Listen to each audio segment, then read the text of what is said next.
ઉભરાતી ગટરો, દૂષિત પીવાનું પાણી. આ દ્રશ્ય છે ભારતીય જનતા પાર્ટીના પ્રદેશ પ્રમુખ જગદીશ વિશ્વકર્માના મત વિસ્તારના, કે ત્યાંના લોકો લાચાર બન્યા છે, મદદની ગુહાર લગાવી રહ્યા છે. જે રીતે એક તરફ સ્માર્ટ સિટી અમદાવાદના મોટા દાવાઓ થાય છે, અધિકારીઓ અવારનવાર શ્રેય લેતા હોય છે, પણ આજે અમદાવાદમાં પ્રાથમિક સુવિધા માટે પણ લોકોને વલખા મારવા પડે તેવી સ્થિતિનું નિર્માણ થયું છે. કરોડો રૂપિયાનું ટેક્સ જનતા ભરે છે, છતાં પણ આજે દૂષિત પાણી પીવા માટે અમદાવાદની જનતા મજબૂર બની હોય તેવી સ્થિતિનું નિર્માણ છે. તે ભાજપના એક સમયના મંત્રી અને હાલના ભાજપના પ્રદેશ પ્રમુખ જગદીશ વિશ્વકર્માના મત વિસ્તારમાંથી જે દ્રશ્ય સામે આવ્યા છે તેના પરથી અંદાજો લગાવવામાં આવી રહ્યો છે.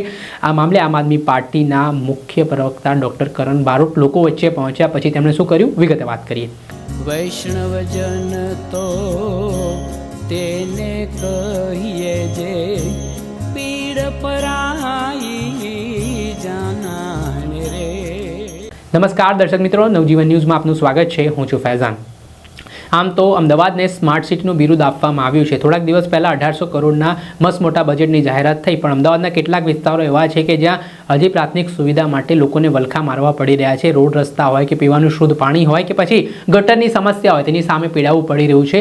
ત્યારે ભારતીય જનતા પાર્ટીના પ્રદેશ પ્રમુખ જગદીશ વિશ્વકર્માના મત વિસ્તારની જ વાત કરીએ તો ઓઢવ વોર્ડમાં આવેલી મુકેશનગર સોસાયટી છે, ત્યાંના સ્થાનિકો ખૂબ હેરાન પરેશાન છે, કેમ કે ત્યાં પીવાનું પાણી ગટરના પાણીથી મિક્સ થઈને દૂષિત પાણી તેમના ઘર સુધી પહોંચી રહ્યું છે. પીવા માટે ત્યાંના લોકો મજબૂર બની રહ્યા છે અને રોગચાળો ફાટી નીકળવાની પણ ભીતિ વ્યક્ત કરાઈ રહી છે. અને આ ઘટનાની જાણ થાય છે આમ આદમી પાર્ટીના પ્રદેશ પ્રવક્તા ડૉક્ટર કરણ બારોટને, અને તેઓ આમ આદમી પાર્ટીના ટીમના લોકો સાથે મુકેશનગર સોસાયટીના રહીશો વચ્ચે પહોંચે છે અને જ્યાં સમગ્ર ઘટનાનું નિર્માણ થયું છે તે મામલે ભારતીય જનતા પાર્ટીને તેમણે આડે હાથ લીધા હતા. કોર્પોરેશનના સત્તાધીશોને તેમણે અરીસો બતાવ્યો છે, સાથે જ અધિકારીઓની પણ તેમણે ધૂળ કાઢી છે. આ સમગ્ર ઘટનાને લઈને પહેલાં તો આપ સાંભળો શું કહી રહ્યા છે આમ આદમી પાર્ટીના મુખ્ય પ્રવક્તા ડૉક્ટર કરણ બારોટ તેમને.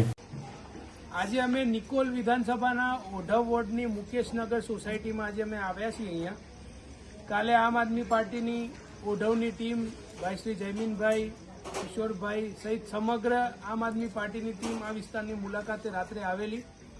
આ લોકોની વારંવાર એ ફરિયાદ છે કે આ વિસ્તારની અંદર પાણી જે છે એ દૂષિત આવે છે, એટલે કે આ પાણીનું જે પીવાનું પાણી છે એના અંદર ગટરનું પાણી મિક્સ થાય છે. આ વિસ્તાર જે છે એ ભારતીય જનતા પાર્ટીના પ્રદેશ અધ્યક્ષ શ્રી જગદીશભાઈનો વિસ્તાર છે. જો એમની વિધાનસભાની અંદર પણ ગટરનું પાણી લોકોએ પીવું પડતું હોય તો આખા ગુજરાતની અંદર શું પરિસ્થિતિ હશે આપણે જોવું પડે. શું ભારતીય જનતા પાર્ટી આ વિસ્તારની અંદર દરેક ઘરની અંદર ગરીબીના, દરેક ઘરની અંદર બીમારીના અને દરેક ઘરની અંદર રોગચાળો ફાટી નીકળે એની શું સરકાર રાહ જોઈ રહી છે? થોડા સમય પહેલા આપણે જોયું હતું કે કેવી રીતે ગાંધીનગરની અંદર 200થી પણ વધારે નાના બાળકો ટાઇફોઇડના રોગચાળો ફાટી નીકળવાથી હોસ્પિટલમાં એડમિટ થયા હતા. અને એની અંદર એક 7 વર્ષની દીકરી કાજલબેન કનોજિયા જે છે એમનું મૃત્યુ ગટરનું પાણી પીવાથી થયું હતું. એ વખતે તંત્રએ હેલ્થ સર્વેના ખોટા નાટકો કર્યા. એ વખતે તંત્રએ ભ્રષ્ટાચારી જે પાઇપ જે લીક થઈ ગઈ હતી એના કારણે જે ગાંધીનગરમાં રોગચાળો ફાટ્યો, ત્યારે માનવ આયોગ સુધી આ વાત પહોંચી હતી. ત્યારે મારે પ્રશ્ન અહીંયા એ કરવો છે કે આજે ઓઢવ વિસ્તારની અંદર પણ ખૂબ મોટો રોગચાળો ફાટી નીકળે એની શું આ સરકાર રાહ જોઈ રહી છે? અમે અહીંયા વાત કરી, દરેક ઘરની અંદર કોઈના કોઈ એક માણસ બીમાર છે. છેલ્લા 10 વર્ષની અંદર ગુજરાતની અંદર, અને મારે વધારે વાત કરવી તો અમદાવાદની અંદર 900થી પણ વધારે લોકો ટાઇફોઇડ, કોલેરા, ડેન્ગ્યુ આવી અન્ય પાણીજન્ય અને મચ્છરજન્ય બીમારીથી મૃત્યુ થયા છે અમદાવાદની અંદર. અને એના પાછળનું કારણ એક આ પાણી પણ છે. જો ગુજરાતની જનતાએ આવું ગટરનું પાણી પીવું પડતું હોય, આજે આ તમામ વિસ્તારની અંદર ગટરનું પાણી મિક્સ થાય છે. સરકારને આ વિડીયોના મારફતથી ચેતવણી આપીએ છીએ કે ટૂંક જ સમયની અંદર આનું નિરાકરણ લાવો. આ વિસ્તારની અંદર ટેમ્પરરી નહીં પરંતુ પરમેનન્ટ સોલ્યુશન લાવો. કઈ જગ્યાએ પાઇપમાં લીકેજ છે એનું ચેક કરો.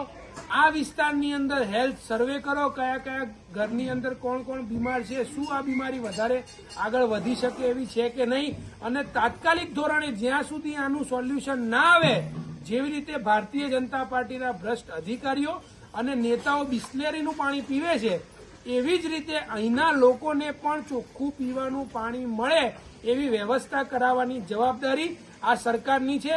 આ લોકો ટેક્સ આપે છે, કરોડોનો ટેક્સ ચૂકવે છે, ઇનડાયરેક્ટ ટેક્સ ચૂકવે છે. જ્યારે તમારે વોટ જોઈએ ત્યારે વોટ માંગવા આવો તો તમને વોટ પણ આ લોકોએ આપ્યા છે. હવે તમારી સરકાર ચૂંટાઈને આવી છે અને જો તમે ચોખ્ખું પાણી પણ ના આપી શકતા હોય તો તમારા પર ધિક્કાર છે સરકાર.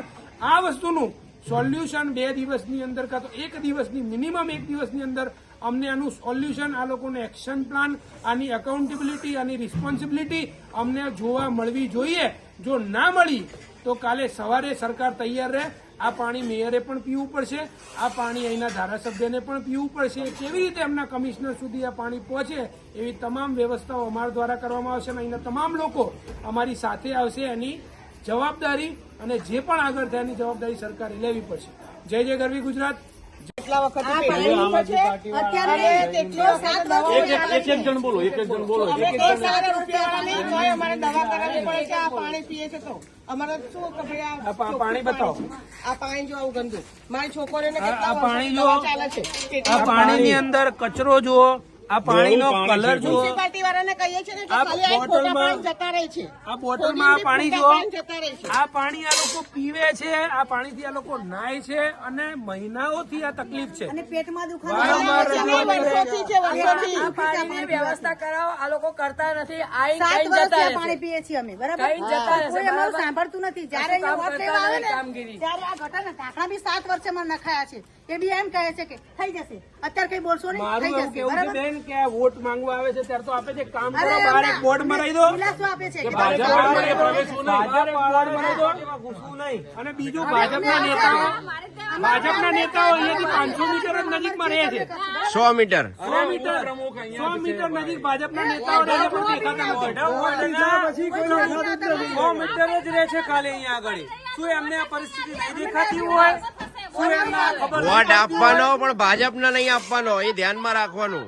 અમારું જે એનું કામ કરશે ને બધું પાણીની આવું ને આવું આ જે પાણી ગટરનું પીવું બધું પડશે આવું કરશે ને બધાને. અમે એને આપણે સાંભળ્યા આમ આદમી પાર્ટીના મુખ્ય પ્રવક્તા ડોક્ટર કરણ બારોટ. તેમણે એક દાવા મુજબ આક્ષેપ કર્યા છે અને કહ્યું છે કે અમદાવાદમાં આ જે દૂષિત પાણી અને જે બીમારીઓ ફાટી નીકળી તેમાં છેલ્લા 10 વર્ષમાં કોલેરા, ટાઇફોઇડ, ડેન્ગ્યુ જેવા રોગોના કારણે 800થી વધારે લોકોના મૃત્યુ થઈ ગયા છે. તેમણે કેટલાક તંત્રને સણસણતા સવાલ ઉઠાવતા પૂછ્યું કે શું ઓઢવમાં રોગચાળો ફાટી નીકળવાની તંત્ર રાહ જોઈ રહ્યું છે?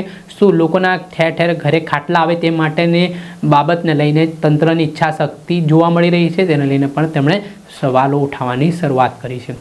ત્યારે ભારતીય જનતા પાર્ટીના પ્રદેશ પ્રમુખ જગદીશ વિશ્વકર્માના મત વિસ્તારમાં જો આ પ્રકારની સ્થિતિનું નિર્માણ થાય તો પછી સામાન્ય વિસ્તારોમાં સામાન્ય ધારાસભ્યોના ત્યાં કેવી હાલત હશે તેના ઉપરથી પણ અંદાજો છે તે લગાવી શકાય છે. પરંતુ આ મુદ્દે હવે આમ આદમી પાર્ટી લડી લેવાના મૂડમાં દેખાઈ રહી છે. દર્શક મિત્રો, આવા જ નવા વિડીયો સાથે આપણે માહિતગાર કરતા રહીશું. એટલે નવજીવન ન્યૂઝ જોતા રહો.